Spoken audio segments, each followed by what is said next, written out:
From Germany all the way to Italy, round 2 of the RCI Friday Championship. Well, it's about that time. Dry conditions here in Italy today. Not on the forecast was the dry conditions, so I'm sure the drivers are just as surprised as we are. However, it is only Saturday out here in Italy, and we are about to transition to Sunday here in about 6 more minutes. Welcome back, everyone, to RCI TV. Round 2 of the Friday Championship is about ready to go rolling. And here is George Boothby for Sidemax Motorsports in the McLaren 720S number 41, your race winner and pole sitter from the Nürburgring last week. A dominating performance by him.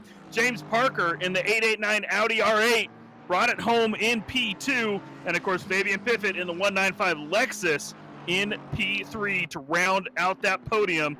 George Boothby going to be looking for another win here today. He wants to stay ahead of the championship because last time around, he fought for that championship all championship long, lost it in the last couple races to Jaroslav Honzek. However, Jardier, who is Jaroslav Honzek, of course, finished back in P15 last week.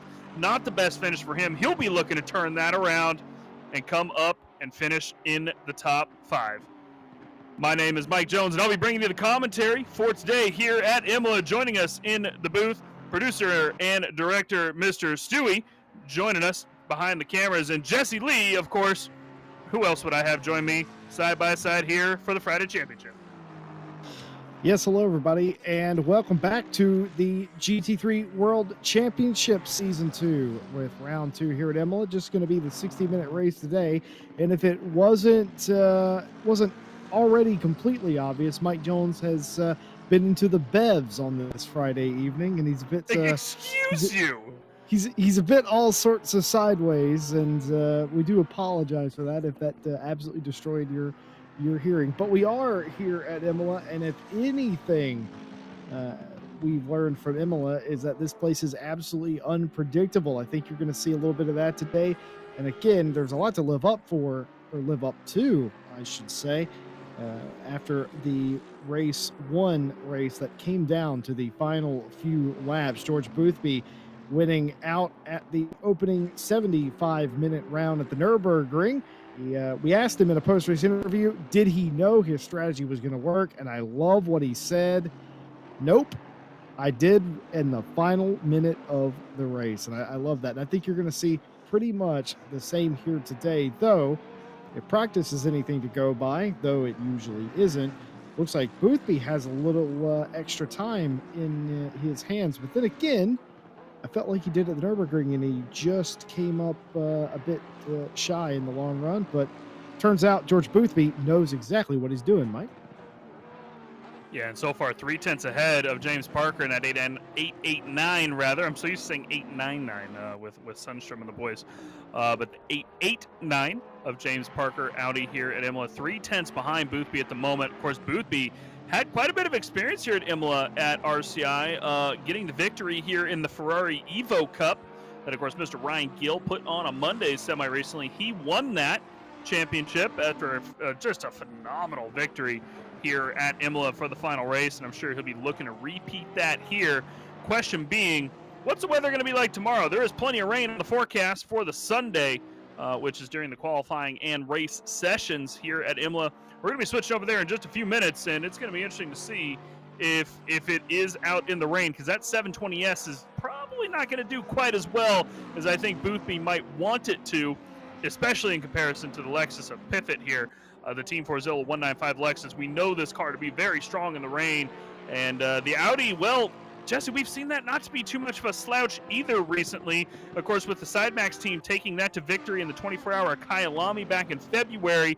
And I've just been overall pretty impressed with the Audi in the rain recently. One car that is not good in the rain ever that I've ever seen is this one right here of Mr. Malinowski. Tortellini out here on the track. He, of course, had some technical issues last week.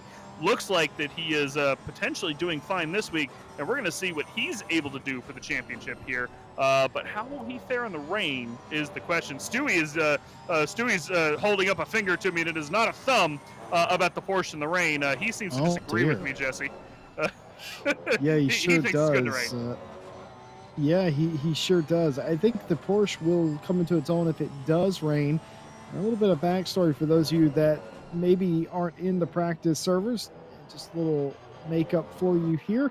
Apparently, it was very wet this week in the practice servers, and well, the classic RCI switcheroo where the weather doesn't play along. It is very much random and set to certain parameters to keep it from getting out of hand, of course, but it sort of makes up its own mind. And I'm pretty sure a lot of the time it does the opposite of what it is doing in the practice server just to spite us. But that doesn't mean anything. This qualifying session could start and it could be absolutely pouring it down, and also in the race as well. So you have to be careful, you have to pay attention, and you have to make sure that you have a dry setup and a wet setup as an option. I know a lot of teams in championships like this where they know that the weather could be anything, they set it up more neutral, but more often than not, they sort of take a swing at it, they kind of guess, and they base it off of that. Well, this is Mikael Sundstrom, by the way, back in the 31st position. And I was looking at him earlier and thinking to myself, Mikael Sundstrom should not be in the 30th place position. Ever. And then I took a look at the times, and he's only 1.2 off of the ultimate pace. And of course, it's practice, so who really knows? But 1.2 off, I was like, oh, that makes sense because the entire field is covered by about 2 seconds. And that's what you get here in the pro split. Yeah, and that's really what it is, right? I mean, we've got 7 splits for this championship, so this really is the best of the best here at RCI. I mean, these are especially in a hot lap consensus, these are the best drivers in RCI because, of course, we had that pre-qualifying event, 2 pre-qualifying events, in fact, 4 if you want to count both tracks across 2 days. Kyalami and Hungaroring were the qualifying for this time around, and it's been good to kind of see how close these guys were from the perspective of that in the qualifying session last week in the Nürburgring, and I'm expecting the same exact thing here at Imola as our last car 18, finishing up his final practice lap. Joe McCauley, who well, let's just say he didn't do too well in that Lamborghini last week. Start of the race, got himself kind of in a bit of a scrap. Ended up coming. Let's see. Where did he actually finish, Jesse? I think it was in the mid 20s. I'm looking through my standings at the moment. He finished P18. So an excellent recovery drive by him, all said and done, at the end of the week at Nürburgring. But going to be curious to see how he does here at Imola. We switched over to the qualifying session. It is Sunday afternoon here in Imola. We are looking at 1 p.m. sim time Sunday afternoon. The race session will, of course, start about 13:20, give or take, in the afternoon. And sunny skies are on the horizon for the next 30 minutes. That means the start of this race will be in the dry. And Jesse Lee, that is going to play nothing but to George Boothby's favor, I think, here in the qualifying session with that 720S. However, Werner Deckers in the 331 Honda, who finished P16 last week, is going to be out first and wanting to set that initial hot lap in the qualifying session and throw the gauntlet down for the rest of the drivers. Perhaps what I find the most humorous is there's a handful of cars, including a lot of the crafty veterans, actually now just 2 of them, that have decided to not participate in the land rush that is the start of qualifying. 50 minutes is a significant chunk of time. It's about 5 minutes longer than they are normally used to, or they would have been getting used to, I should say, before we switch back to the 15-minute sessions. But I noticed Grant Willamont and Joe McCauley did not exit pit lane immediately. And I think, yes, Grant Willamont has now exited the pit lane, and so has Mr. Joe McCauley as well. And I think that's the most veteran thing you can possibly do by not participating. But all things considered, this will be the first time lap as Werner is taking it on to himself. And what a lovely track Imola is, isn't it? It's been changed over the years in the name of safety. But beyond that, it is still a world-class racing circuit, and a very fantastic one at that. Yeah, it's a fantastic circuit. It's one of my favorites, I think, to watch racing at here as he comes through the second chicane and into toss to the hairpin, hard on the brakes and down into first gear, which is one of the couple places you might hit first gear depending on your car here on this circuit. Hard on the throttle as he comes out of that as well and comes through this very difficult corner here where you've got to come through this. It's not even, I don't know, would you consider it a long double apex corner? I guess is probably what that's considered. And then, of course, into one of the more famous corners in the circuit, Aqua Minerale, where you go along that hard right, up the hill, and then out onto the sprint of getting out to Alta, which is the third chicane here, looking for that 100-meter board on the right, smashing the brakes in this Honda. Good use of the curbs in this Honda. I'm very surprised to see that. The Honda generally not quite as good on the curbs as most cars are, but Decker's having full use of those curbs in here. Looking for that 50-meter board on the right, braking just before it, about 75 meters, give or take, making his way through Ravaza, and then coming out onto the front straight. Once again, out of T19, through the little kink section here, and then into the start-finish line. Decker's going to throw down the first hot lap as he comes through the second kink, comes across the line. Belisane actually threw down the first hot lap. We didn't even see him come out of the pits. Oh, no, I think Decker's invalidated is what it was. So Boothby and Belisane throwing down the first two. And perhaps unsurprisingly, Jesse Lee, I'm seeing a George Boothby at the top of the ladder with about, 5/10 between him. Are you surprised? No, not at this stage of the qualifying. I'm not surprised. I will be surprised if it stays that gap. I very much expect it to not stay that gap. And here is Malinowski, better known as Tortellini, who is going to come across the line, and he's going to slide into ninth in his first lap. The aptly named 992 Porsche. I'm a disconnect in a sec. Yeah, the unfortunate experience of him having that disconnect last week, I think, still wearing on Malinowski. Had those technical issues last week with his internet. That is the unfortunate thing of the online racing, which this is. And this game is about as realistic as it can get. I mean, it is difficult at times to tell that this is actually a sim game with some of our broadcasters out here that really have those super high-end PCs. As these cars look so realistic, Kunos does an absolutely beautiful job designing the tracks. Of course, Gergo Panker, the head 3D modeler at Kunos, who designs the cars, does such a good job. Even the inside of the cars are so fantastically detailed. A lot of the stickers and everything is a favorite pastime of some of our commentators looking at that. As Jaroslav Hansa gets all sorts of sideways coming out of the final corner. I think that's going to invalidate this lap for him, but he's got about 9.5 minutes left to go on it. He's got plenty of space in front of him. And this Ferrari Evo does pretty reasonable around here at Imola. Definitely an invalidated lap for him. He's had 2 invalidated laps so far, so he's got to get the hammer down and make sure that he can at least put a lap down if he wants to catch up to Boothby at the head of the field. We're still seeing him, by the way, a 10.5 up at this point. He's doing pretty well, but James Parker is closing down behind him in that Audi. Malinowski going to come across the line, jump all the way up to P3 with a 1:46.05.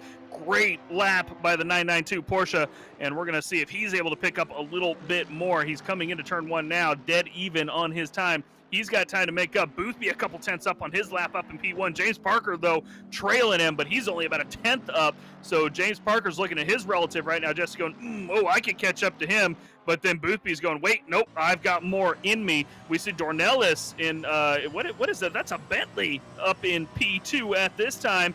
Fantastic lap by Dornelis, not what I expected to see, but here comes the pole sitter across the line. Alexander, one of the Frenchmen here in the Mercedes GTWR, drops down the pole sitting time. Boothby, though, is coming around the final sector of the track. He's about ready to take the pole position back. He's coming through Ravaza now. Here he comes, breaking into turn 18. He's going to come around the little don't know, bus stop area looking at. It's a very extended bus stop.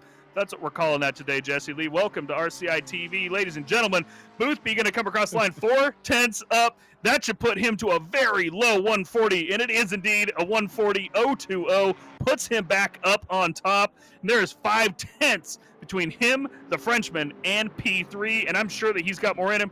Jardier finally put himself in a lap. He's going to return back to pits, get himself refueled, put a new set of boots on it, and try to come back out. P17, and he's only a second behind. Plenty of time for him to make up. My favorite thing right there is the 148 AMG of Herbigno. He had the lead, the pole position, for 36 seconds before it was taken by Boothby again. That 40.020, the quickest lap, a tenth back, is the AMG, and Dornelis behind him in the Bentley, but that is going to be changed as Redon Massoud is going to take the third place position in the number 100 Porsche, but only for Fabian Piffet in the 195 to take it from him. Massoud, Dornelis in the pit lane, everybody else continuing inside the top 10. Mark Vart trying to improve and does a little bit. What about PPR Esports Cody Pride down in the basement? 39 out of 39 cars, clearly trying to get a lap down, and we haven't necessarily talked about it yet, but you have definitely already seen it. This place it can be a living nightmare for invalidated laps. Some of the turns are very strict indeed. Cody Pride goes to 18th with a 48.68, 8 tenths off the pace, but outside the top 15 tells you how tight this pack is. It was very tight indeed at the Nürburgring 1 week ago, and we're not seeing any difference here in Italy today. The pros are out in force and showing you what they can do, and what they can do is fit more than 25 of the best under 1 second around an incredibly difficult and long racing circuit. What does Malinowski have this time by? Well, he has 4th place, a 40.341, good enough for 4th, but there are a lot of cars. Milton Still Vasson, we haven't talked about, it's already in the top 10. Could this be even faster? And it is indeed. Displaces Malinowski. Up to 4th place is Still Vasson now, using the toe of a teammate, perhaps. Not against the rules, a smart idea indeed, and gets it done. And Fabian Piffet, all the way up into close. Second, is just very, very close to taking pole away, but not quite there for Team Fordzilla. Not quite there, and he's got a little bit of time left to try and take that pole position, get those points. That is 4 points worth to get that pole position. Of course, Boothby grabbed that on top of getting P1 last week, and that means that it skyrocketed him pretty much into a solid lead at the top of P1 of the leaderboard.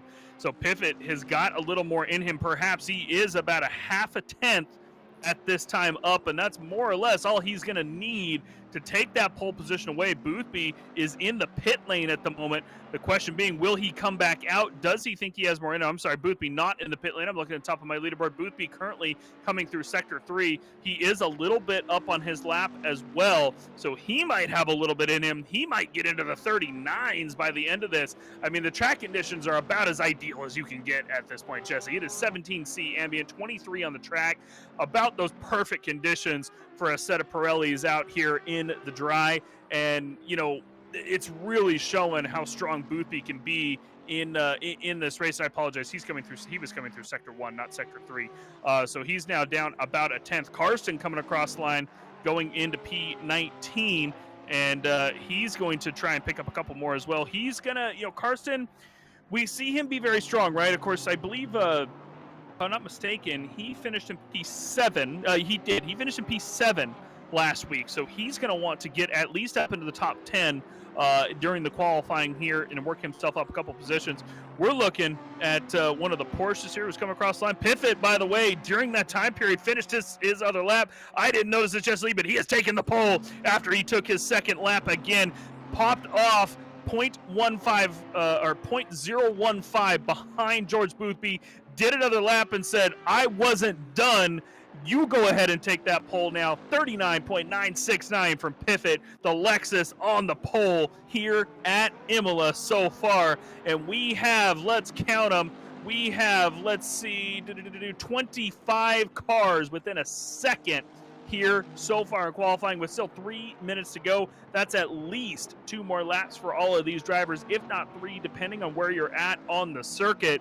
Plenty of time to get out here and throw it down. The 19 Bentley about ready to come across the line. He's 5/10 up on his lap. That will skyrocket him up near P7, if I'm not mistaken. If he holds this, he's going to come across the line almost 6/10 up, and it is P5 indeed. Team Shazoo, Jillian Vanbro for the 19 Bentley all the way up to P5. Fantastic lap by him. Here comes Bouquet, by the way, who shot down an excellent performance last week, coming into P10 for the Esport Audi. And here comes Jaroslav Honzik, who, again, he needs to get a good race this week. Gonna come across the line here in just a second. He's up on his lap. P31 is where he was at. P26 is where he's going to go. He's got 2 more laps on the clock remaining. Can he get up into that P10 position, at least where he needs to be? James Parker, by the way, once in P2, has fallen all the way to P15 from P2 in the points standings. Parker's going to need to pick up some time. Just got demoted to 16th and then immediately promoted up to 12th. A little bit of positions by him. But however, Jesse, we both know James Parker. The man is not used to seeing anything other than at least P5 next to his name, and he is not going to be happy settling for P12. Just got held up a little bit there. That might cost him the lap. Starting outside the top 10 for James Parker is a very abnormal thing. I think we can all agree. And I think Parker's had just about enough of it in this championship so far. But just looking at the top 10 and also into the top 15, it's looking very good with 1 minute left in qualifying for some of the drivers that perhaps did not have the best finish or the best race last week at the ring. And for some of them, it is looking like it's going to end up being an absolute treat. But a minute is ever so long around here, especially when you have so many cars down to 28 now that are all under a second. And I don't think we're done with that. I think we'll have closer to 30 to 32 by the time that we are done, all under a second. Soldatov here, by the way, not in the basement, but on the stairs to step into the basement. Near the very bottom, indeed, is Soldatov. And that is very abnormal for them as well. Well, we talked about James Parker not being familiar with anything outside the top 10. What's it going to be? And it will be a top 5, at least for right now. Just a little over 2/10 off of the pole speed by Fabian Piffet. And James Parker could have taken another lap there, but decided not to, and had a little frolic on the beach there a little bit. Piffet, Boothby, Herbino, and Parker are all across the line, and their qualifying is done. What can Jillian Vanborough do about the top 5? Can they threaten the top 5 or perhaps even the front row? Mikael Sundstrom, after spending a lot of time in practice and qualifying in the middle of the field, gets up into P10, but I don't think they are safe. Joe McCauley for hashtag Blame Mike Jones, my favorite team out here. It's even got a little bit of a purple tint on it for you and me, Mike. And they're already in the top 10 in 8th place, looking to get just a little bit more. Any improvement at all will be favorable. Still, Vasson comes across the line. Vanborough as well.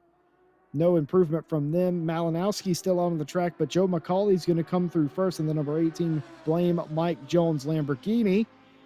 And what's it going to be for McCauley? Looks like an improvement, and it will be not an improvement. Actually loses 2/10 there coming to the line. So no improvement for McCauley. They will stay in 8th. Most of the top 10 through, and it's squabbling over some of the middle positions now. Hugo Collot is going to be one of the last cars through, and indeed is the last car through, and slots themselves into the 16th place. And if I'm not very much mistaken, That was about 32 cars, all under a second. Well, a quick look on how we got here after one round, the round of Nürburgring last week. And if you missed it, you missed a great race. And George Boothby would end up winning that race after taking the lead in the final minute. And James Parker right behind him in that championship. How important was that qualifying by James Parker? We'll find out. And also for Fabian Piffet, who is your pole sitter here today, all spaced apart by one position. As you might expect, Albin Bouquet and Cody Pride make up the bottom half of the top 5. And of course, the bottom half of the top 10, Mikael Sundstrom, Alexander Karsten, Massoud, Milton Stilvassen, and Herbenau are your top 10.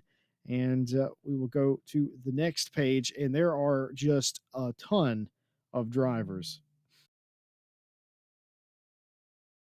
Yeah, so as Stewie's trying to get the graphics progressed, P11 is Daugany, and then P12 Dornelis, 13 is Simard, 14th is Thomas, and of course P15 you also have Hanzik Jardier, again just not having the best race in race number 1. He's going to be looking at improving that. He's going to be starting from P22 on the grid and seeing how he can work out the Imola race here for round 2. Of course, 8 races in this championship for him to make that up.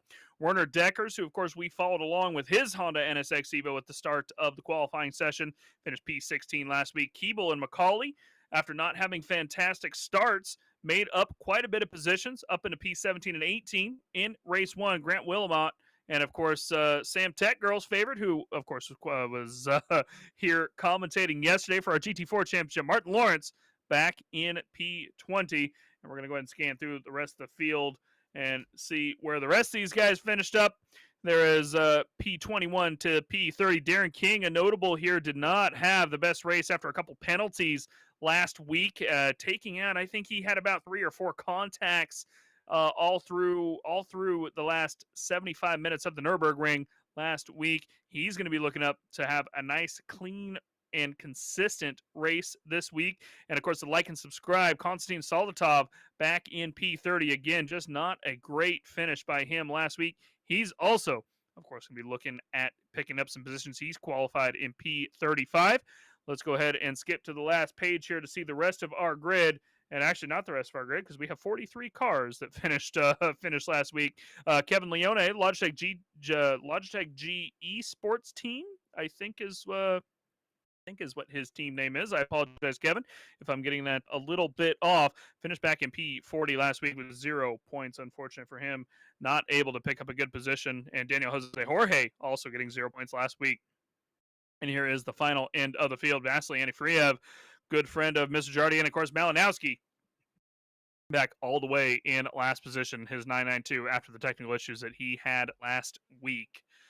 And he'll be looking at getting those positions up this week. A good qualifying session, a practice session by Malinowski this week, up in P7 at the back half of the qualifying grid.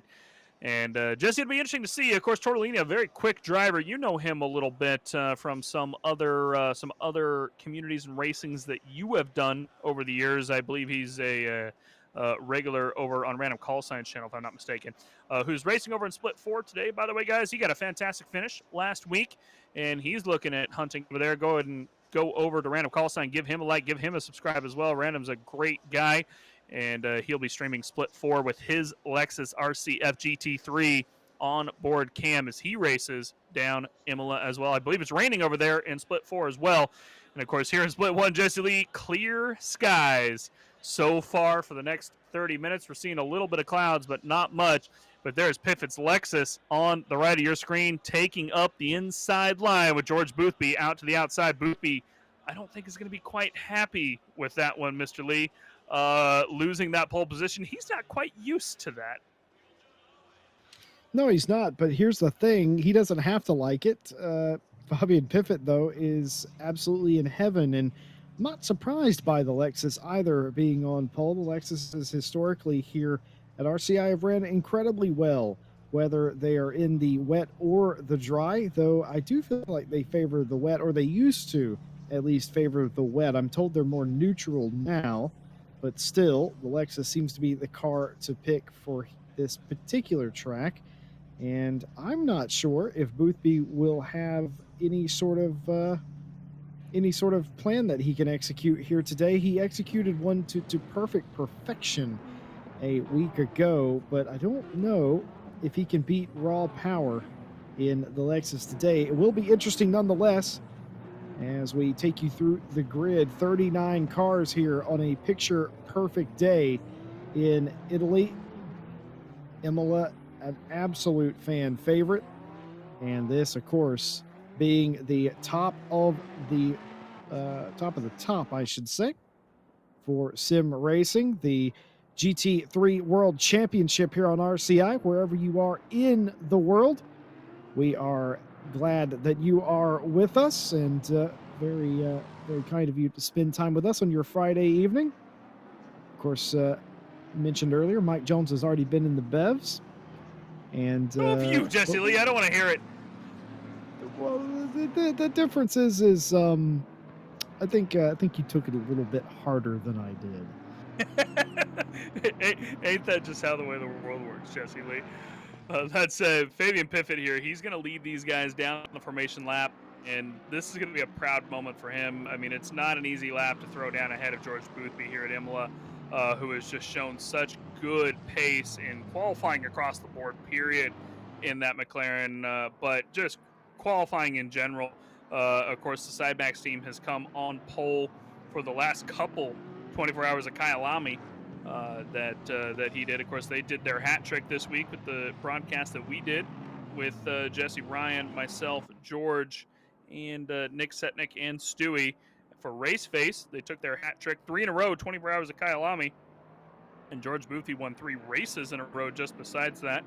I know he had a little bit of a personal issue that he had to dip out for in the middle of the race. His team finished strong, came home P1. I'm glad to see everything is good for him, and he is back over here on the track.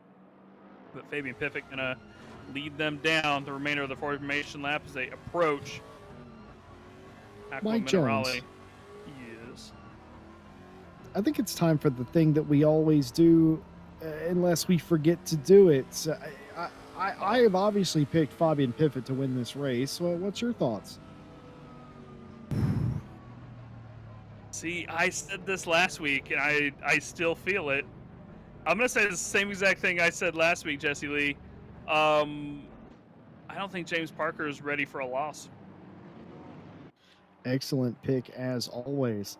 Well, folks, we're going to do something a little bit different this week. We're going to give you all audio for the first few corners. We want you to listen and feel the power of the cars as they power around the turn 1 to turn 6 section. Enjoy the ride as we are ready to go green for Race 2, Season 2 here, the GT3 World Championships.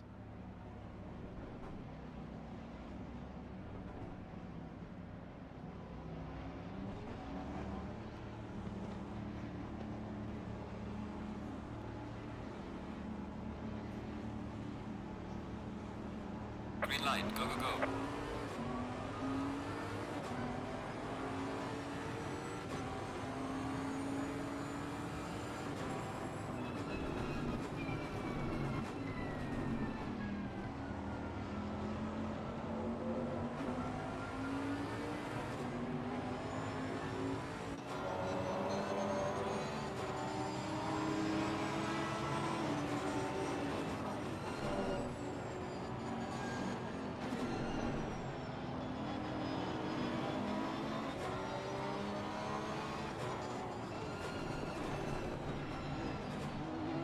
So that's Malinowski there in the 992 Porsche, not having the best start, running off the circuit there, going into turn 1. George Boothby, however, in the front of the field, a fantastic start for that 41 McLaren, getting all the way out into P1. Piffet, a very bad start, all the way back to P4 at this point for the Frenchman, and they're going to come through Aqua Minerale for the first time. He is all over the back of the Audi of the 889 James Parker, but is not able to find himself any sort of room, and it looks like these mid-engine cars out in front of him, well, that's a Mercedes out in P2. I just lied to you, Jesse Lee, are just doing fantastically here through the first part of it, but there's coming over the chicane we're seeing him now all over the back of Parker. Catch a replay of the first corner. You can see Malinowski there on the bottom right, and there is what happened to Piffet. A little bit of a bump there from George Boothby as they both ran wide out of the corner, just racing hard, and that's what looks like it lost him the positions. A great start by Boothby on that outside line, though, to really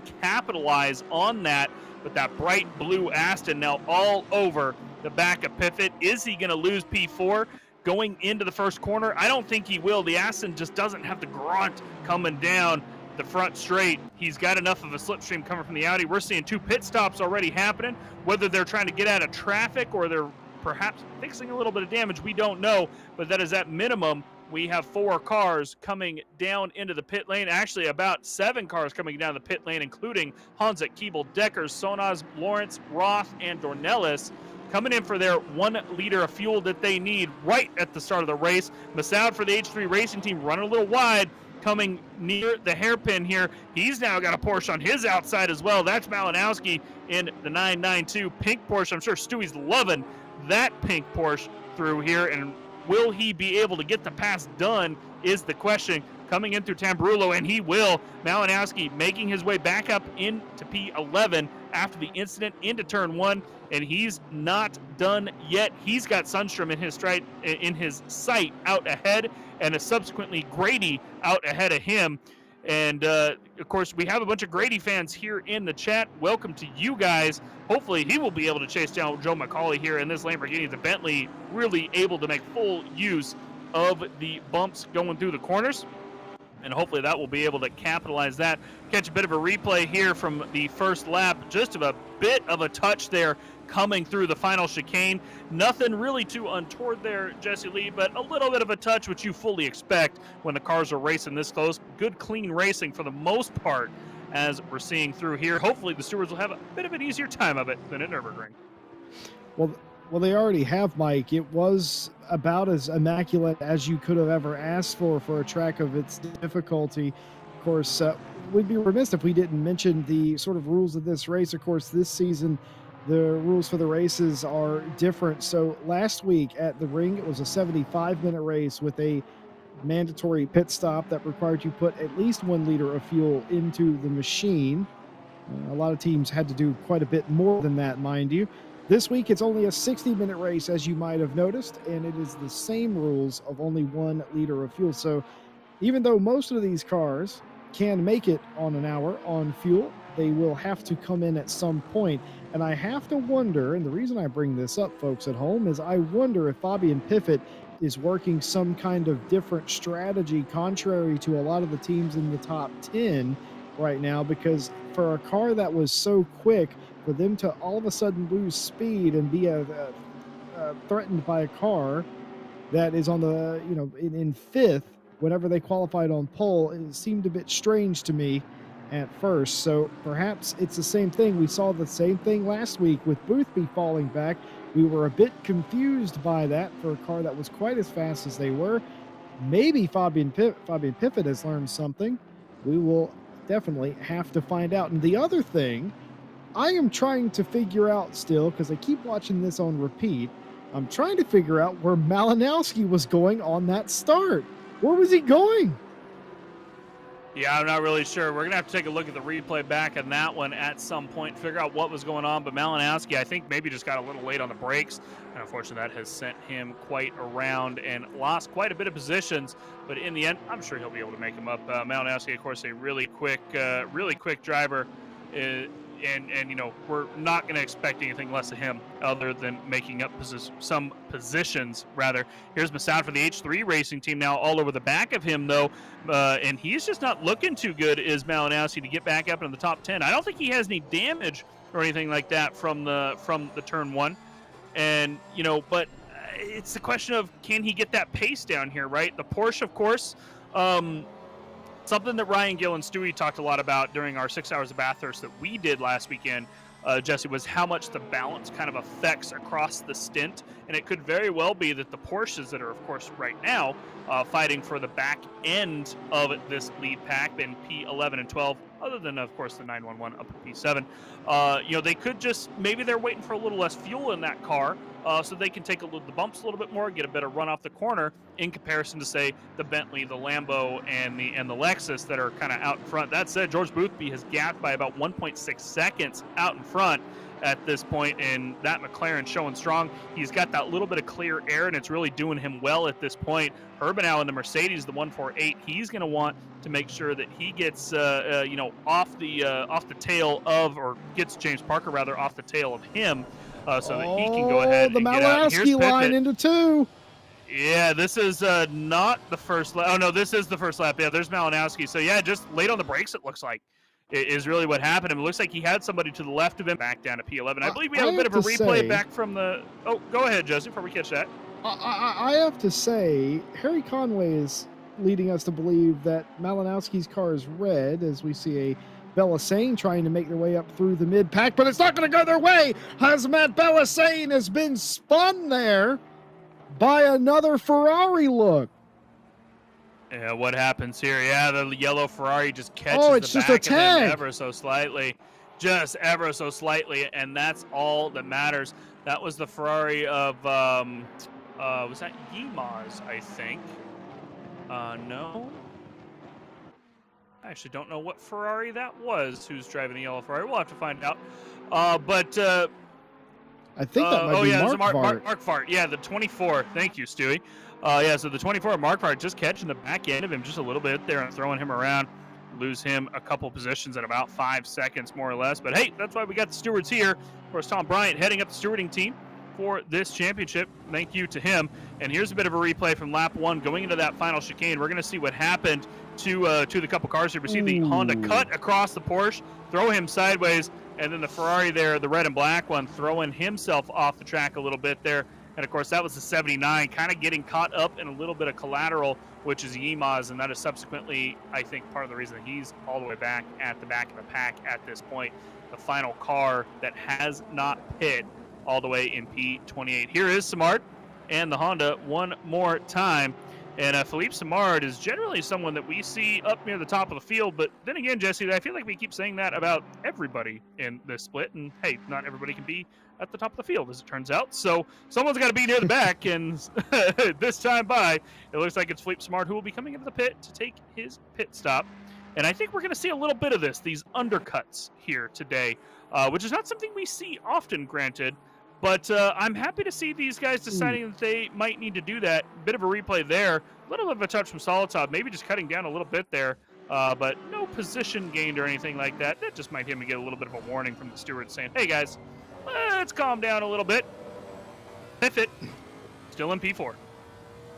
What I'm interested in is we saw Malinowski, who qualified inside the top 10, now was pitting outside the top 10 after the start where they took a little detour. And what I'm curious is Albin Bouquet was the leader on the road of the cars that were attempting the undercut that pitted very early indeed. So I'm curious where Malinowski comes out in all of that, and we'll know in about half a lap's time, I reckon. You see, there is Bouquet. Well, there it is. We know exactly right now. Malinowski is directly in front of Bouquet. And that answers the question, and that is Dornelis in the background in the big bad Bentley. So not much in it at all. So I think the undercut has worked an absolute treat for Albin Bouquet. And now he will set his sights on passing Malinowski. And Rambach is setting his sights on passing Bellasane. But it's going to come to contact. They're both going to spin, luckily, on either side of the racetrack. But the frustration will continue for Bellasane. And for Rambach, it is a new sort of feeling for him this time. But it is very much a joke that has lost its ha-ha for Bellasane at this point. He's had a rough couple of weeks. He really has. Bellasane, of course, getting tapped twice so far this race. Of course, stewards' decisions will be held down at some point for whose fault they are, if anybody's. But Bellasane just not having a good race this time around. Looking at last week, he had an okay finish It definitely could have been worse if I'm not mistaken. Didn't he finish around P20? Actually, wait, I don't think Belisane raced last week. He missed the first race. Never mind. I thought he finished around P20. Did he? But yep. Yeah, so I don't see Belisane on my stats chart from last week. So he missed last week and subsequently not having a good race this week. He's not going to be too happy with that one. But hey, I mean, Belisane's a pretty quick driver. We saw him in, of course, this season 1 of Night Owl, Jesse Lee, where the H3 racing team, him and his teammate Urquizy, just put down a hell of a show throughout the Night Owl Championship. We know that he can be a good driver, and we know that, when he's given a little bit of clear air, he's definitely very quick, and I'm very curious to see how he will do throughout this championship in, racing in the middle of a pack, hopefully, without somebody touching him up from behind and throwing him around and off track through the remainder of the 6 races. We're currently watching a fight for P26. This is Dornelis, Carson, and Leone back out fighting at the back of the pack. These guys have already pit. Of course, this is P26 on track. And Dornelis, who, of course, put down a pretty decent qualifying lap during the session, has just not been able to make up that time to keep himself in the top 15, as, of course, that's approximately where I'm thinking Malinowski will be all said and done with the pit stops, who is, of course, at the top of the field for the cars that have pit already. Martin Grady for Tigney. He's in the 418 Bentley. This man, of course, has a nice little following as well. He's been very excited to get into ACC. He's been all over the Discord asking questions, making sure that he kind of understands ACC a little bit more here, as I believe he is an iRacing racer normally, but wants to lean into the superior GT3 racing that we provide here in a set of Corsa Competizione from Kunas, and doing pretty well so far through this race. Didn't do too well in Nürburgring. Finished P23, but he's looking like he's flirting with the top 10 with Joe McCauley, and Joe McCauley is not one to necessarily respect anybody. He don't care if you're new or not. He's going to race you hard every step of the way. And that Lambo, for the blame, Mike Jones, Scotland 18 Lambo Evo. That team name, Jesse, it's quite frankly is the best team name, and it's a team name that I can get behind. But unfortunately, McCauley will lose a spot here to Grady as Grady's going through. And don't think we don't see all of the Martin Grady fans in chat. We absolutely see. We love it when friends and also fans show up to support their drivers. So very much welcome to you if you're new to ACC and RCI in general. So welcome aboard. And if you are a Grady fan, it's doing absolutely great because he just got by Joe McCauley, and that is no easy feat. He's in front of Joe McCauley and Mikhail Sundstrom, who we talked about at the top of the show last weekend, became a 3-time 24 hours winner, but completely sideways, and he's going to force it up the inside, but that's not going to work for Joe McCauley, and he's going to spin it around. A very dangerous maneuver indeed, but gets it going the right way with no further contact, but a full send here. He's going to lick the stamp, but he didn't want to. He never meant to do that. It was self-preservation, and it hasn't come off. Wow. Joe McCauley, I mean, like, good job by him to get that up off the track, though. I mean, you can see just how loose he got. He mostly kind of held on to that and got himself stopped without going out in the grass or anything, and just kind of spun it around right after the Porsche. That could have been very unlucky if there was another car coming, but luckily the Porsche is just out there, left him just enough room to kind of slide on past, do another 360 on a Minerale and get out onto the apron so he can rejoin. But McCauley, of course, well, let's just say he didn't necessarily have the best time at Nürburgring last week. Spun that Lambo a couple times around, and that is not something he's going to want to repeat this week. McCauley has just not had the best luck recently in races that I think we've watched with him, Jesse. But I'm sure that a man such as him, I mean, he's never gonna give up. And of course, he's someone that realistically should be, just based on pace and racecraft alone, up near the top 5 in most splits that he's in. and I'd like to see him get a couple good finishes this season. Looking at William Dorsch here in the 193 Aston Martin. He's chasing down Marquardt, who, of course, we just saw had that contact a few moments ago on 2 laps ago, I believe it was. They're fighting for P15 honors, but that said, Santamato out ahead, who, of course, is a real-life GT3 driver, as we're being told by Elio Silva in the chat. He's got a 15-second penalty. Jesse Lee has Jake Boswell put in to visit you. Oh, you know he has.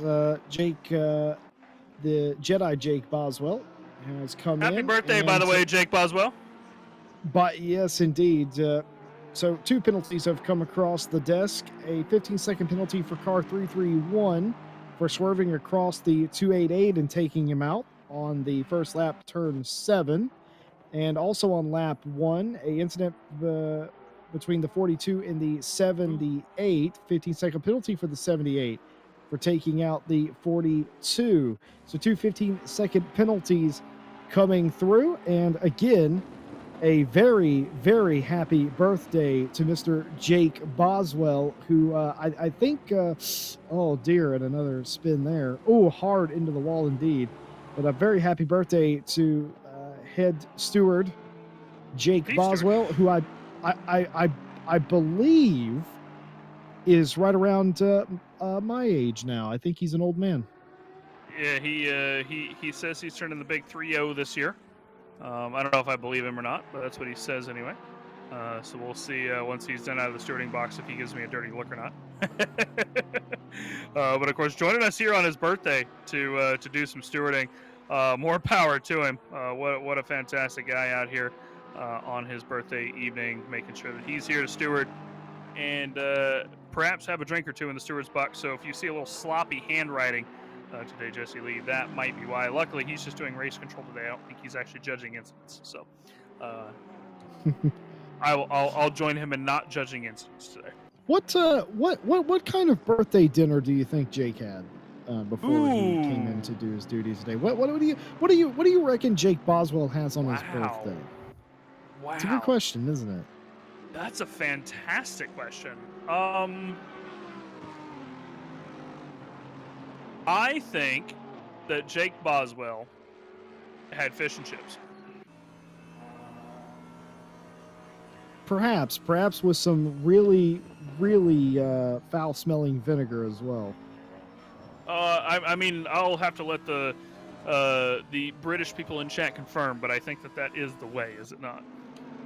It is indeed. We're really full on Team America for this championship play. The best vinegar. The best vinegar is obviously the strongest vinegar. As Martin Grady, who is defending well, Mikael Sundstrom, of course, is now promoted into the 9th place position after the near Macaulay. Well, it was a Macaulay spin, but a drift that led into a spin. And all of a sudden, Mikael Sundstrom's Bentley, the 899, has come to life. So Martin Grady, you now have a 3-time 24-hour winner behind you now. Not bad for sort of a ACC debut, I would reckon. I mean, you're running inside the top 10, running well indeed. And I know a lot of people would be upset by hearing this, but considering I do race GT Sport and ACC, do you know the two are not as different as you might think?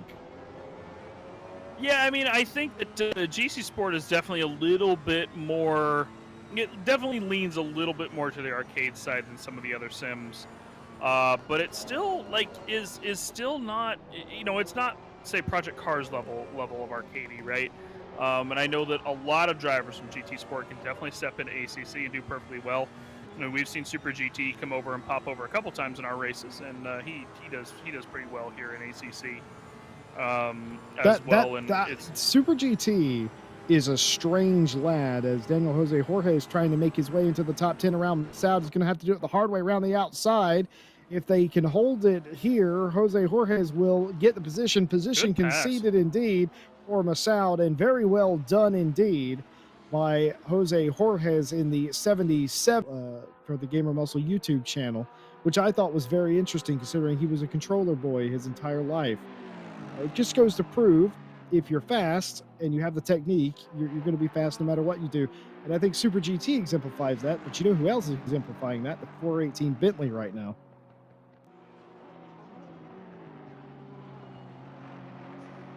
The 418 Bentley doing pretty well for himself in Grady. Up in P8 is taking at this point about 4 seconds off the back of the 911 Porsche and defending the position from the 899. See, now I'm getting James Parker numbers mixed up. It's the 899 Bentley of Mikhail Sundstrom, who is no slouch for doing some racing, let's say. Sundstrom, though, I feel like Jesse Lee, and I'm curious of your opinion on this. So Mikhail Sundstrom, we know, is an absolutely fantastic driver. I think that Sundstrom is a better driver when he's doing endurance races than sprint races. I think that it plays into his wheelhouse of long-term consistency and strategy versus necessarily having to, fight and scrap for an entire 60 minutes, because that's realistically what the 60 minutes is. A sprint race for these guys. They're in packs of 3 or 4 or 5 pretty much the entire race in a lot of cases. I mean, if you take a look at the track map, you're seeing that whole stack of cars between the Hairpin and Aqua Minerale right there, and all those guys are well within shouting distance of each other. And this pack here, this is Porsche and of course the Ferrari 24 of Mark Vart, with a little bit of gap between Santamato out ahead. But these guys are one of the few packs of 2 that we're seeing on the track that is separated by about 5 seconds or so. But I think that Sundstrom, while still a fantastic driver in any sprint race, because the man can defend like no other, and he's a pretty decent attacker at that. And I say decent, like he's not 10 times better than any of us in the booth combined. But I think his forte is really endurance racing, and that's really where we see him come into his own.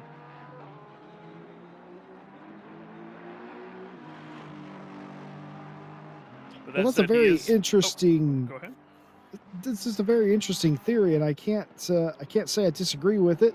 As William Dorsch continues to have this fight with Mark Vart, who earlier was involved with the Bellassane incident, but now is getting passed on the outside by William Dorsch, and a well-timed pass by the 193, and position gained and top 15 acquired for Dorsch.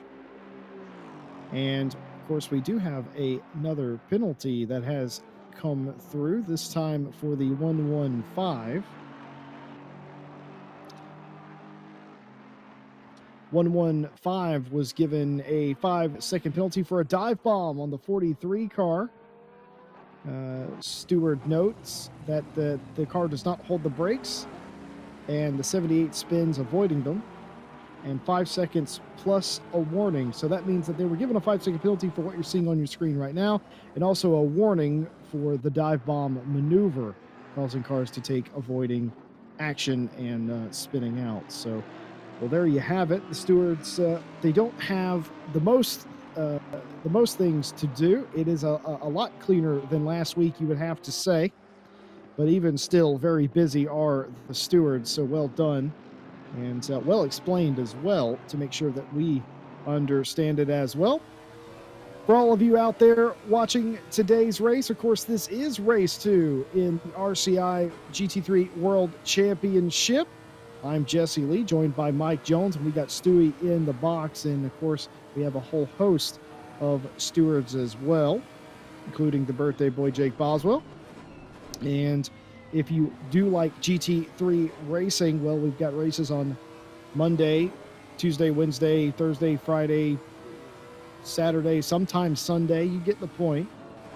You can find our schedule on our Discord, link in the description. And of course, you don't have to just watch. You can join us by joining our Discord. Get involved. We have races all the way up from pro esports drivers down to just beginning. So we have a split for every skill level, and we would absolutely love to have you here participating in races. And of course, a very big thank you to all the partners here at RCI that make this race and every race possible. Race Department, AK Informatica, Raceface, Speed Labs, and Sim Racing GP. More information about those awesome people in the description as well. And while you're looking around down there, if you don't mind, and if you are enjoying your Friday evening with us, feel free to leave a like, subscribe, and hit that bell. And if you're watching this in hindsight, comment down below hashtag blame Mike Jones, I think is what we're going to go with this week. Is that what we're going with this week? Believe it is indeed. Well, Mike Jones, there are battles all over the racetrack right now, and Imola always seems to do this. It sort of clumps cars together. About half the field have pitted, half the field has not. Have you been able to figure out what strategy you think is going to prevail today, the pitting early or the late? I reckon it's going to be the late, but I somehow feel like Malinowski is going to be the big beneficiary despite the early dramas of all this.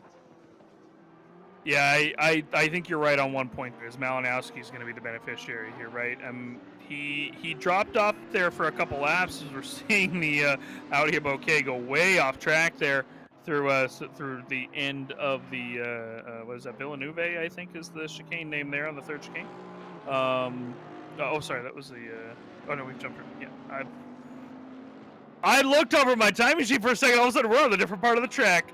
Thank you for that Friday evening. You know, I am tired, Jesse Lee. Thank you very much.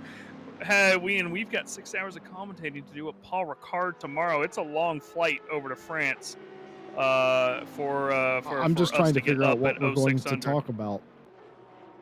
For 6 hours, it's going to be a lot of who's drafting who down the Mistral Straight.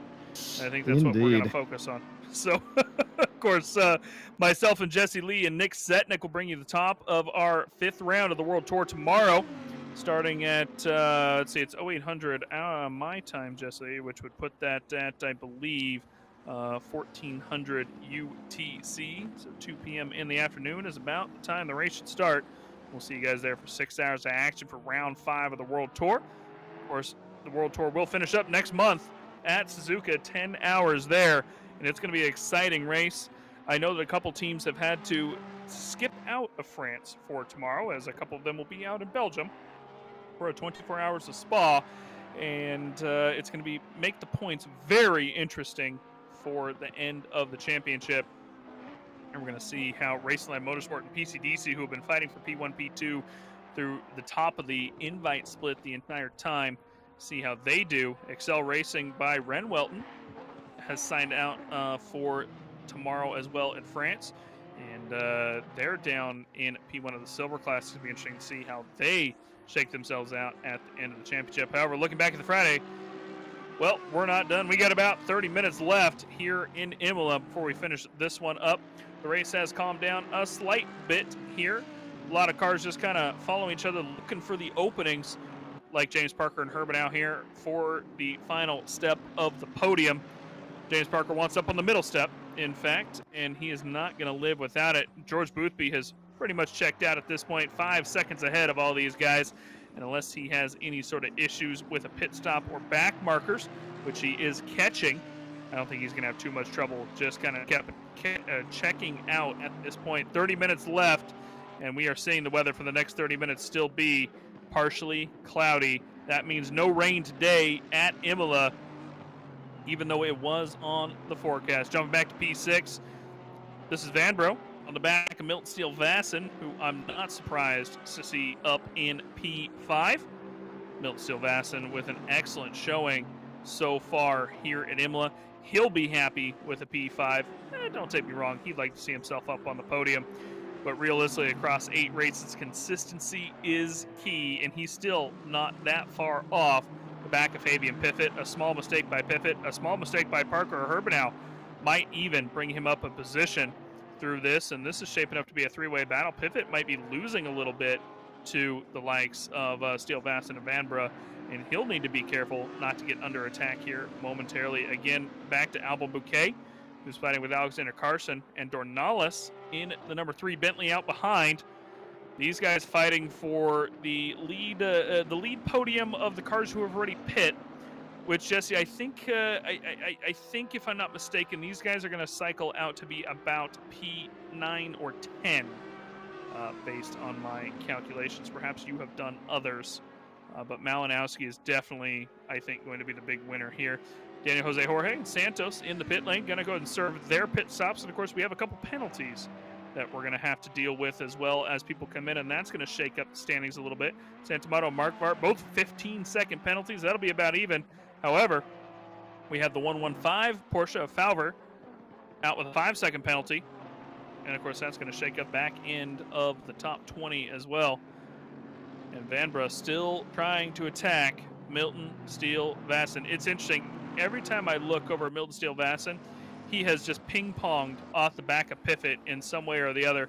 He's a second ahead. He's a second behind. He's 3 seconds behind. He's a second behind. He's a 3 second behind. And so I'm wondering if this fight with Vanbrugh is really what's causing. Bit of a replay there. A little bit of a contact coming in through the first chicane between Collett and Willamette. Nothing too untoward, just a little bit of a move there, but nothing that quite happened. So Ansier in the 239 Audi gets a little loose coming off the back end of the outside of the hairpin. He tries to go for a little bit of a cut back there, realizes the Bentley's got the inside covered, and he's got to try and go back to the outside, and is just not quite able to make it. Good defense by the Bentley of Roth. And here's James Parker again, and he's closed a little bit there to Herbenow out in front.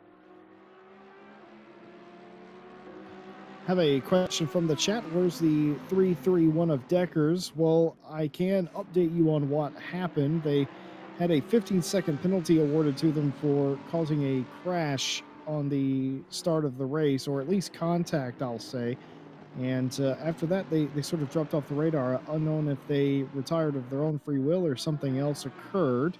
But one thing I do know is the 331 was the first retirement of the race. We've lost 2 cars since the start. We started with 39. We have 37 left running. And the 331 has retired is where Deckers is. And here is the replay. You're going to see exactly what we mean. Oh dear, and they absolutely they got clouded into coming into the pit lane. Somebody did not slow down enough. So that added insult to injury, and that might have caused them to retire the car. That's well spotted, Stewie. Well done. I would never have known that occurred. As Philippe Samard getting a position, or trying to get a position on Santos. That's actually not Santos. No, it is indeed Santos, and there's going to have contact between Santos and Samard. A couple of back and forth, some argy-bargy, and no positions conceded here. Neither one willing to give an inch, and nor should they.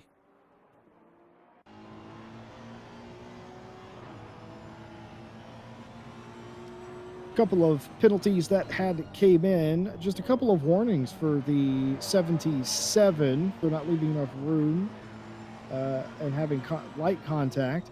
A warning for the 68 for braking late and making contact with other cars. So just some driving standards warnings that doesn't get you anything. But if you stack too many warnings, I'm told by the stewards that you do indeed get a penalty after you stack so many of them. And the amount that you have to stack before you get a penalty is related to how long the race is. For instance, if the race was 2 hours long, you'd probably get a few more than if it was an hour long. You get the picture. The 199 has been given a 15-second penalty for taking out the 888. The 199 pits rather than waiting and gives the position back. But here it is. This is exactly what we're talking about. We saw this earlier. We're seeing it again. And that is what the stewards have decided. 15 seconds for that 199 for causing that collision. So interesting there. No quarter given by the stewards. A lot of times we talk about the stewards, they kind of give you a lesser penalty if you give the position back. And even though they technically did, they did it in the pit lane. They determined that that was not satisfactory to them for conceding the position. Jesse Lee, we just saw Herbenow get overtaken by James Parker. Fantastic move by him coming in through that chicane there. A bit of a slip up from Herbenow there, finally losing P2, and now he's under attack from Piffet behind as well. The Lexus now all over the back of him coming into the hairpin there, and he might get overtaken again, shuffled all the way back to P4. The two Frenchmen going to duke it out. The question is, does James Parker have the pace to check out and potentially close that gap to Boothby? If I had to guess, I think he does. The team Fordzilla 195, all over the back of Herbenow here. He's got about 6.5 seconds, does James Parker, off the back of Boothby. They have a pit stop to make up here, and that could make up a few seconds if he's lucky, and gets in and gets a fantastic pit stop. If Boothby just misses his pit box ever so slightly, that's going to lose him a little bit of time to Parker, and that's not the man you want to lose time to. Parker has already gapped out by 6 seconds. Herbenow, something happened to him. He lost some time here. Maybe he's losing his tires. Maybe he's losing a little bit of grip or some pressure. Maybe he's got a slow puncture pivot. Going to go ahead and dive into the pit lane in the back, realizing that he's losing time off of the back of Herbenow, and there it is. I think I like it as well. I think that was a good move by him. Jaroslav Honzik now over the back of Kevin Leone. 38 Community Team number 39, Ferrari 488 Evo. Of course, we discussed not having the best race at Nürburgring. He needs to make up this time up to George Boothby to rival him for the championship lead again. Of course, this is our defending champion from the first season of the RCI Friday Single Driver GT3 Championship. He's in P23, which I think is going to be about P6. That's not good for him. Jardier is not going to be happy with that. No, so as some of you longtime viewers may expect, I've been doing the maths, and I think Malinowski, who is the leader of the cars that have pitted, or at least until actually they're probably not now, considering that Fabian Pivet has pitted. But before that, I was doing the math. I think, and my math is very crude indeed, but I think they are going to come out. Malinowski is in the 992, which is a pink car, Harry Conway, in case you're wondering. I'm sorry, either both of our eyes are broken or that car is pink. I'm not sure. Harry Conway, who is a admin here at RCI and a community manager, has informed both me and Mike Jones that car is very much red, but to our eye it's pink. But I digress. More to the point, I reckon the 992 is going to come out right around 7th, maybe 8th, depending on how the pit stop goes. Now, I haven't done the math for Piffet, but we'd have to see what the stops look like for the guys in front and if they hold each other up. But I love that move by Fabian Piffet because you've been stuck in 4th place the entire race. Why not pit before anybody else in front of you and get your work done? It was a clean pit stop as well. And around the outside is Jardier. The outside is going to become the inside. There's going to be a little bit of contact between the 227 and the 39, but no harm, no foul, and no position change between the two of them, despite being completely side by side. But could it be a position change now? No, it will not be. Covered on the inside is the 227. Yeah, Kevin Leone doing good to keep Jardier behind him the best he can. I think Jardier's got the pace to get on past, get out ahead of him, but he's got to get past him first, and we just crossed 20 minutes remaining in this race.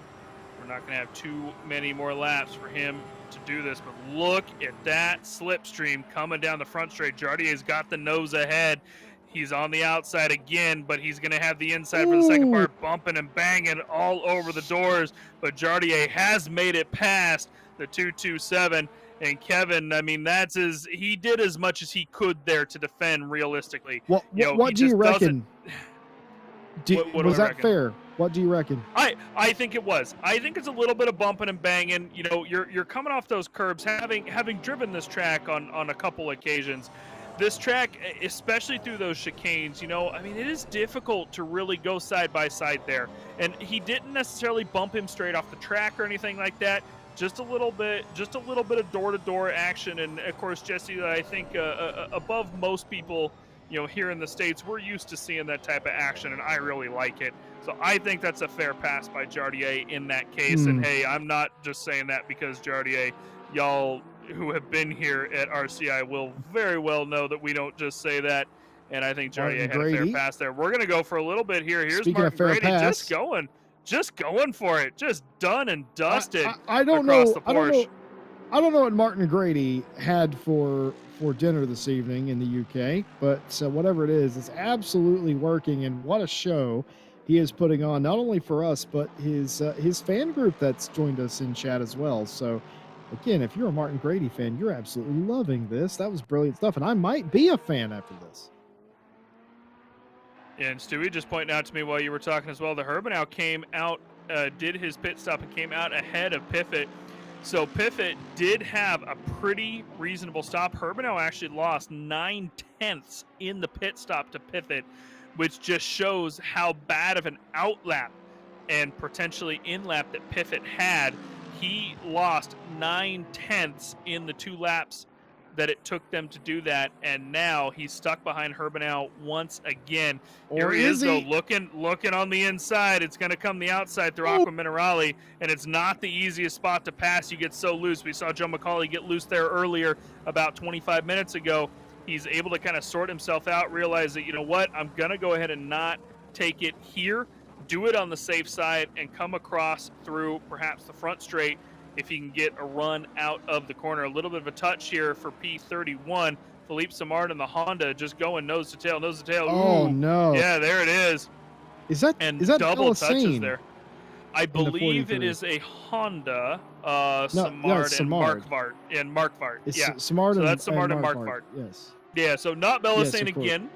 Luckily for him, Belisane actually at the tail end of the non-pit stop cars at the moment. He's in P15. Yeah, I'll tell you what I did there, have a Mike. drive-through I mistook penalty. we do indeed. I mistook a Honda for a Ferrari, which means I'll never be able to buy a Ferrari in my lifetime. Not that I would anyway, as Fabian Piffet's going to be driven completely off the track. Now, was that a move that didn't come off? I think it might be down into 2. And it's going to be side-by-side action and absolutely running out of room. Shades of Verstappen and, of course, Lewis Hamilton here a few weeks ago, where the exact same thing happened in the exact same spot, except I don't think Fabian Piffet is going to cry about it. I think he's just going to get on with it.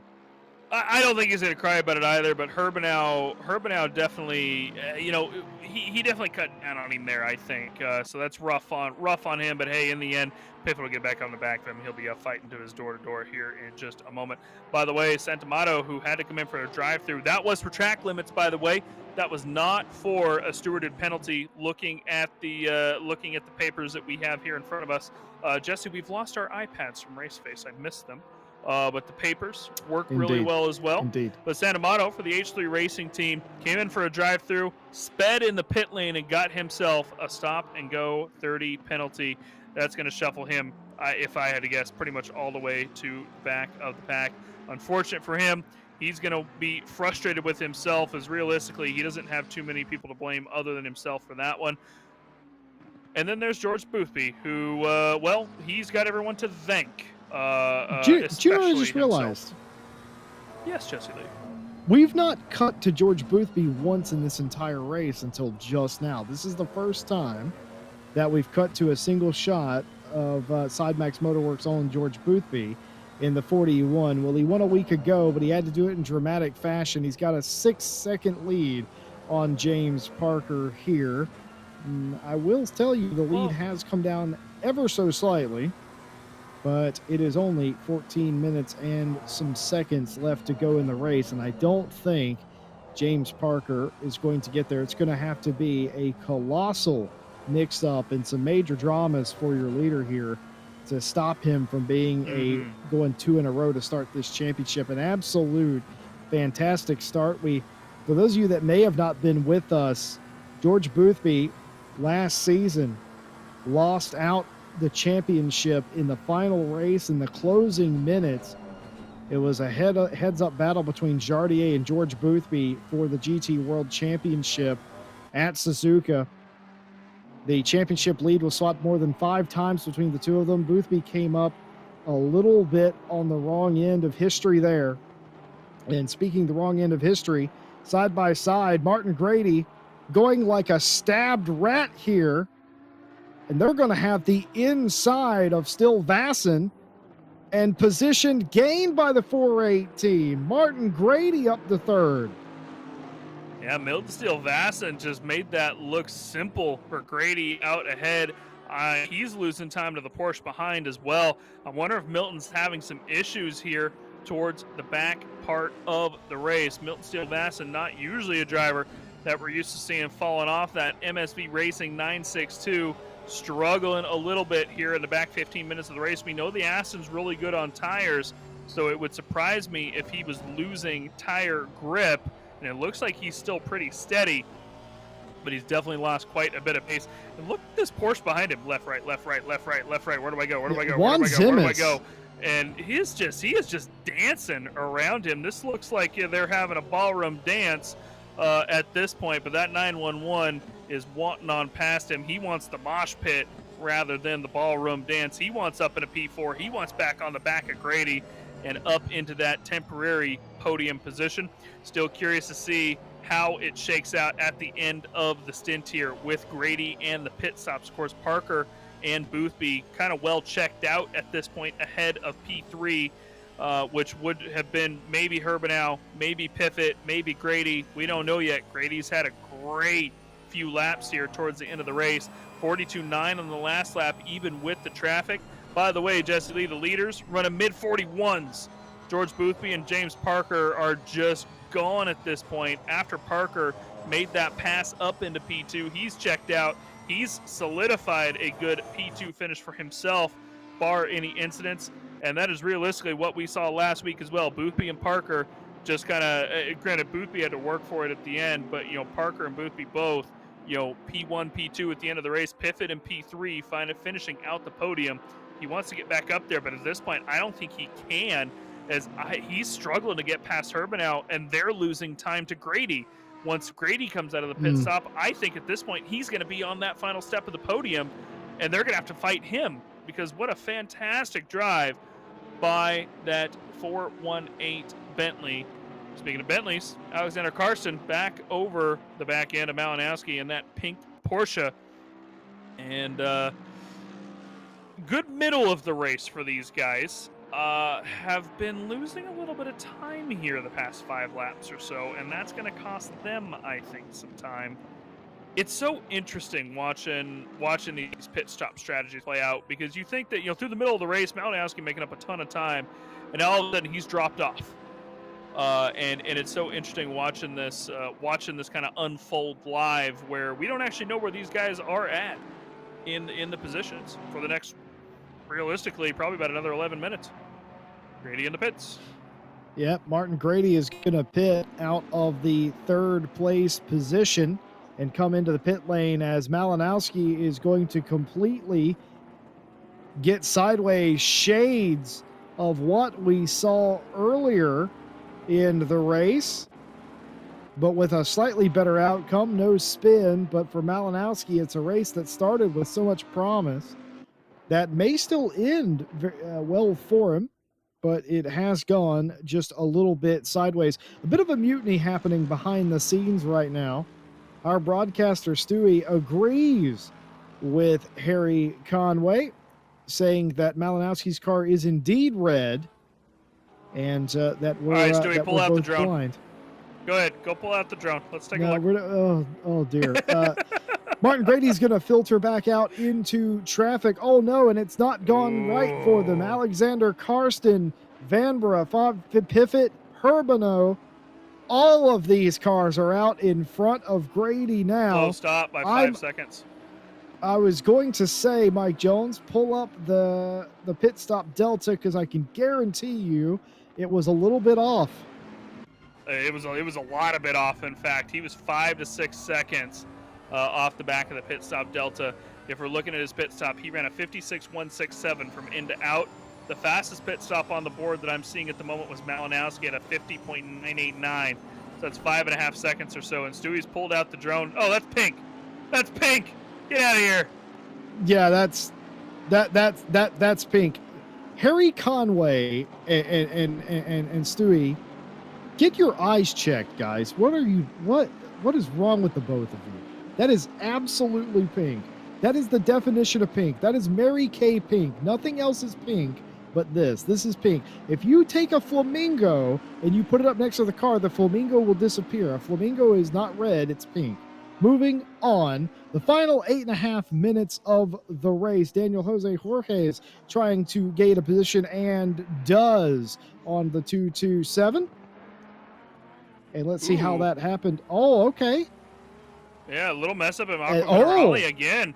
A little bit of a touch coming out as well, but yeah, that screw-ups in Aqua Minerale, that's a few times we've seen that through this race, breaking just a little bit deep, getting a little sideways and getting up off the track. And that is not the first time. I think that's number 3 that we've seen just even on camera. So here's Herbenow, by the way. He just got passed by Piffet not too long ago. So Piffet has potentially, and we're going to see how this shakes out now that Grady has kind of messed up his pit stop a bit. This is potentially fighting for a podium still at this point. If I'm looking at the deltas, I think that still is on the podium. I don't think they've lost any time. Karsten still fighting for Vanbrugh out ahead. These two Bentleys have been going at it for quite a while at this point. Excel Racing by Ren Welton team by, from Alexander Karsten, of course. His new team used to rate for 2SRL Racing, and he decided to move over to Excel Racing by Ren Welton. Fantastic team Ren Welton is, and this is of course their academy. We're a little bit more of a silver to pro team than alien team, but not acting like it in this race, and realistically in most of the races we've seen Carson race in. So he's done dangerous, pretty well. Malinowski all over the curbs there, getting past the Ferrari somehow. Wow, that was let's say interesting, to say the least. This is replay worthy right here. Stewie absolutely on the button. But I thought this was going to end in tears. You've got cars coming over the inside curb of the chicane. That almost never works out, but I forgot the caliber of driver that we're dealing with, and they all make it through after nearly being 3 wide there for a second. Definitely side by side, and well raced by all of the lads there. I forgot what I was going to bring up. I was going to make a point about some. Oh, I know exactly what I was going to say, as Malinowski is going to very swiftly defend their position from Albin Bouquet. Bouquet not having any of it, staying as close as you like. Then, of course, you have Bellassane in the background there, lurking. The ever opportunistic Hazamat Bellassane. Yes, indeed, he does. Not properly in this battle. Oh, there it is. Well, that just shook itself out. Yes, this is going to be day-altering for Herbenow. No, I didn't see a Boswell, Jesse Lee. The 148 has gotten himself a drive-through penalty for track limits, and that is a Kuno's assigned penalty. So for Juan Zimis, who's been lurking all day, that'll be an extra position for them, and I think that's going to bump Vanbrugh into the top 10. Perhaps a little bit beyond, depending on how the pit stops in front go. Top 7 still have not pitted in the race thus far. They have to do that in the next 5 minutes, But I was so flabbergasted for how long it took Fabian Piffet to get around Herbenow. But I'll tell you something my father used to tell me. I'd prefer you work quickly, but if it means you're going to do it right, take your time. And I think that's what Fabian Piffet did. He was patient. He made it work. He got out ahead of him before the pit stop, somehow lost it on the out lap and subsequent lap, and how has been rewarded by a drive-through from Herbenow. The Frenchman's dueling it out most of the race for that final podium position, but it's looking like Herbenow is going to suffer for it. He's going to fall back to P20, perhaps even further at this point. Santamato has come in and cleared his stop and go, I think, as well. He's in the pit lane, and P21 it is for Herbenow, and Cody Pride now on the back of him as well. Cody Pride there in the Porsche 33 behind him, and that is not someone I'd want to be looking at my mirror for the remaining 4 minutes of this race. We know Cody, even though he's back in P22 in this race and Herbenow was up in P3, Cody should have something to fight for here right at the end. He's seeing one more position in front of him in the final 3 laps, and he's going to want it. And that Porsche is going to be interesting because we've seen these Porsches be very strong, even if they've fallen off a little bit towards the end of the race, such as Malinowski falling off on pace a little bit here. But here's the Bentleys once again. Sundstrom and Hooley different in. Bentleys. Oh, yeah, Sundstrom and Hooley are in. So that is our leaders. Of course, we're going to see these leaders pitting the next 2 laps. They have to at this point. I would not be surprised to see Boothby come in either this lap. They have the next lap as well. So we've only got 5 cars left that have pit. Boothby, Parker, Steelvass, and Massoud, and McCauley. Sorry, Macaulay. He'll butcher me for that one again. But I think we've changed his Discord name at that point, so I'm going to call it good. But here comes Sundstrom on out. He's going to fall back to what looks to be P10, back behind Hooley, or Grady, sorry. No, P11, 12. Bouquet's going to just go past him. So Sundstrom, P13 even, perhaps even 14. He's going to fight with Dornelis. So he's lost, unfortunately, quite a few positions. There's some contact from the Bentley there to his left. Comes in, tries to turn into the corner, and just gets knocked. Does Sundstrom, has to run off track a bit there. And I'm sure the stewards are going to want to take a look at that one as George Boothby comes into the pit lane from P1. Jesse, I'm going to keep my eye on these pit delta markers. I know you are. I am surprised I haven't seen Boothby's family in the chat at all this evening. Perhaps otherwise indisposed, but I do hope, Boothby family, that you are out there and you are watching, because I think your son is about to pull some more magic out of the hat after missing the pole position here today.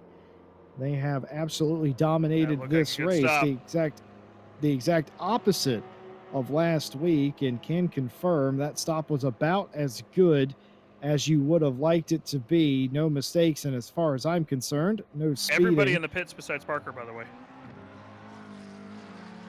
Let's see, 53 seconds. Yeah, he lost 2.5 seconds on that. Yeah, that wasn't as fast as that. It definitely looked faster than I thought it was, but that was probably because I was comparing it to Grady's stop, and that was not the comparison I probably should have been making. Everybody in the pit lane now. Massoud and Macaulay. Massoud got to stop and go. For the 100 of Massoud, they did not hit their limiter, and that's going to be speeding in the pit lane, and ACC has assigned them a stop go 30 for speeding in the pit lane. So late drama here are going to bump Massoud out of a good finishing position here today. James Parker, the only car that hasn't pitted, and they don't have a choice. He's in right now. 8 and 9 has to pit now, and in fact, there they go below our commentary position. Yeah, Boothby, of course, still sticking with that P2, 7 seconds ahead of Piffett, who is on that final podium spot. We're going to see if Parker comes in and nails his pit stop. I'm keeping an eye on him at the moment. He's stopping in his pit box right now. If he can nail this, he'll stay really out ahead of Piffett by quite a bit. The question is, will this finish the race? This is going to be very close to actually finish. Nope, because James Parker just came across the line. There it is. So with the quick pit stop, Parker comes across, starts the final lap in the pit lane. He's about ready to cross the pit exit line right now. We know Boothby's about 4 seconds ahead of him based on the pit stop delta. He should be good, and we are seeing him come on past, but where is Piffett at on the track is the question. And we're seeing him coming across the line and be about 3 seconds behind. So Parker didn't have the best pit stop. He definitely lost about 1.5 seconds to Piffett in the stop. But I think, Jesse Lee, that he may have done that on purpose, making sure that he just kind of knew that maybe he slid into his box ever so slightly slower just to make sure that he hit the mark. Slow down a little bit. He does not need to get a stop and go there. He knew he had time to make up, so he slowed down just that ever so touch more. 3 seconds ahead as he comes out. Carson and Grady, as well as Vanbrugh here, fighting for the final lap. These guys not letting it go. Grady has already been passed by the 19 Bentley, and how is this going to shake itself out through the last minute of this race? So this is actually still Vass and Karsten that are fighting each other for 5th place, and that's Grady right there, who has driven all the way back up to the top 5 battle And Vanbrugh, who had that little issue earlier, is in the background of this. So if anything should happen here coming to the line, this could get very tasty indeed, as Still Vasson all of a sudden finds a little bit of extra pace. And you see Grady in the yellow car, the yellow Bentley, poking their nose out, trying to find anything to the left and to the right, falling directly in line, trying to get the slipstream. Meanwhile, George Boothby is going to come across the line here at Imola and sweep the first two races in two completely different styles, as a dominant day for the Sidemax driver will mean victory again. James Parker had a fantastic race where he needed it for a rebound. And for Fabian Piffet, who was patient all day, it will be a podium, but it will be so very bittersweet. Juan Zimis comes home fourth in a fantastic race. Still Vasson fifth. Karsten sixth. Grady will finish seventh. Vanbrugh eighth. Malinowski ninth. Albin Bouquet will round out your top 10. Dornelis, Sundstrom, Macaulay, Jardier, Hooley, the top 15. Daniel Jose, Jorges, Leon, Roth, Herbenow, Pride, Kalat Herbenow are your top 20. And of course, Kalat, Sones, Willamont, Soldatov, Santos, Lawrence, and Bella Sane that come across the line now. Here they are. They're going to be sort of side by side. And now Dorsch Markvart will come across the line. I think Markvart's going to get dropped down to 30th here after the 5-second penalty. And indeed, that will be the case. So Markvart comes across the line in 29th, but I think will be credited with 30th eventually. Was comes home 31st. Massoud, Yimaz, Rambach, Fav, Thomas, and Santa Mato are the finishing drivers. We had 39 cars start, and 37 saw the checkered flag. Well, if there's one thing we've learned about George Boothby, Mike Jones, is that he has a strategy for everything, and he can beat you in so many different ways. Last week, it was all strategy, and today, it was all might. Yeah, today all might. George Boothby got out ahead right at the start, first lap, made it happen, and we never saw the back of him again. I mean, Jesse Lee, you put it first, I think, was when we switched over to Boothby with about 20 minutes ago. It was the first time we'd seen him the entire race because we just didn't need to. He checked out right at the beginning, doubled down on the P1 victories here in the Friday Championship, round 1, round 2. He's going to put himself in a strong position. Of course, losing the points to Piffet for the pole position this time by. He won't be quite as far ahead of James Parker as he wants to be, but I think that James Parker at this point is definitely going to be a situation of not giving up through the remainder of this race, or remainder of this championship rather. He's got 6 rounds to go to make this points up on Boothby. Piffet as well, of course, finished P3 last week, and so we've got the same podium from last week as come to think of it, and it's going to be interesting to see what happens next week as these drivers come on back and circle back for round 3 at Laguna Seca, as it's such a different track comparatively to Nürburgring and Imola that we're going to really, really have to see how these guys are doing. We're going to watch at the start here one more time from Boothby's perspective. Here's the onboard helmet cam of the start. Let's see them launch off the line, and you're going to see him just take off. He's on the outside, starting in P2. That's Piffet in the Lexus out to his left. George Boothby takes off, hits the throttle early, and you're seeing in the mirror there James Parker catching up with him, or keeping up with him a little bit. But as soon as they get in through turn 1, where is he at? He's on the inside already, and this is the last bit that we saw of him the entire race. So congratulations to Boothby. George, a fantastic race again. James Parker in P2, Piffet in P3. Desley, what are your predictions for Laguna next week? Because I don't even know what is going to happen. It's going to be an interesting race.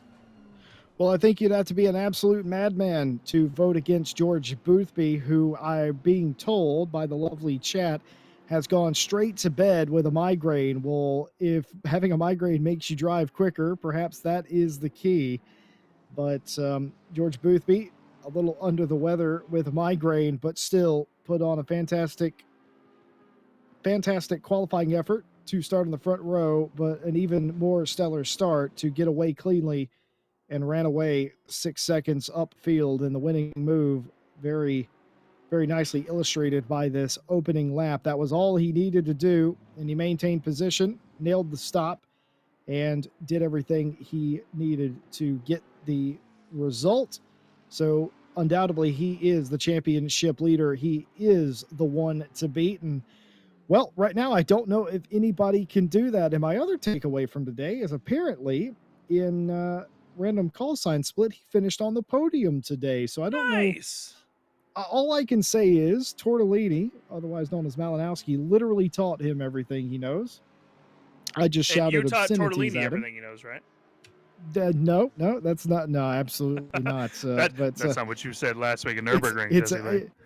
Well, sometimes the story changes depending on what kind of fish story I'm telling. But either way, good job to everybody there. I hear Ryan Gill finished 17th after starting shotgun on the field because he started from pit lane. So mega job as well. Well, hey folks, if you like the stream, if you want more GT3 racing, well, boy, do we have a race for you. Don't forget to like, subscribe, hit that bell. We'll be back with you tomorrow afternoon if you are in Europe, or morning if you're in America, for the 6 hours of Paul Ricard. It's going to be a race of who can out drag each other down the straightaway. We get a large dose of myself, Mike Jones, and a cast of others, including a new commentator making their debut here at RCI as well. The 6 hours of Paul Ricard, round 5 of the Endurance World Championship, coming at you live tomorrow. We hope that you will be with us. And of course, a final thank you to all of you that were here and watched the race. And we do definitely appreciate it. And thank you for spending just a little bit of your Friday evening with us here on RCI TV. And of course, a big thank you to all of our partners, Race Department, aka Informatica, Raceface, Speed Labs, and Sim Racing GP for everything they do. More information about them in the description. And of course, also in the description is our Discord. Get involved, join the Discord, sign up for races. We have you covered from anywhere from an esports pro to a new beginner. We would love to have you on the track. A brilliant day's racing and a brilliant start and finish by Boothby. And the other thing I take away is it was a great day for a lot of drivers who had a miserable Nürburgring. What will they do at Laguna Seca to continue this momentum? I guess we're just going to have to see, Mike. We absolutely will. George Boothby, good luck for the remaining week. And of course, we'll see you guys back for Paul Ricard tomorrow. Have a great rest of your night.